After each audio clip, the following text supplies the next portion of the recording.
সকালবেলায় দিদাকে কচুর শাক কাটতে দেখে বুঝতে পেরে গেছিলাম আজকে রান্নাঘরের দায়িত্বটা আমার উপরেই পড়বে। ও মা, দেখি সকালে ব্রেকফাস্টটাই মা বললো তড়কা হবে, তুই বানিয়ে নে। তাই আমিও শুরু করলাম তড়কাটা বানাতে। তারপর দেখলাম মেঘলা মেঘলা আকাশ, তাই চলে গেছিলাম একটু ছাদে। আচ্ছা, তোমরা তড়কা দিয়ে রুটি খেতে ভালোবাসো না পরোটা খেতে ভালোবাসো? আমি তো বেশ মুড়ি দিয়ে খেতেই ভালোবাসি। তারপরে এই যে শুরু করলাম কষিয়ে কচুর শাক করা। তারপরে রান্নাবান্না হয়ে যেতেই চলে গেছিলাম একটু দাদার দোকানে একটু ঘুরু ঘুরু করতে, না একটু চটপটা কিছু আনতে। তারপর ভাবলাম চলো এই আলমারিটা একটু গুছিয়ে ফেলি, কারণ বিয়ের পরে প্রথম আমি বাপের বাড়িতে এসে এতদিন আছে, বিয়ের জিনিসগুলো আমার ঠিক করে গোছানো হয়নি। আর এই যে এগুলো না বিয়েতে পাওয়া গিফটের শাড়ি, তাই আমিও কতগুলো নিয়ে যাচ্ছি। আর এই যে এই শাড়িটা হচ্ছে আমার বৃদ্ধির শাড়ি।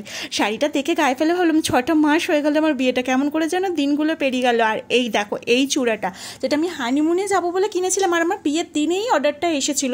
আমি নিতে পারিনি, আমার মাসির ছেলে নিয়েছিল, কিন্তু তারপর যে সব কোথায় রেখেছিল আমি আর হানিমুনে যাওয়ার আগে সেটাকে খুঁজে পাইনি।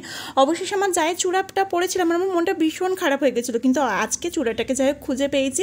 তারপর চলো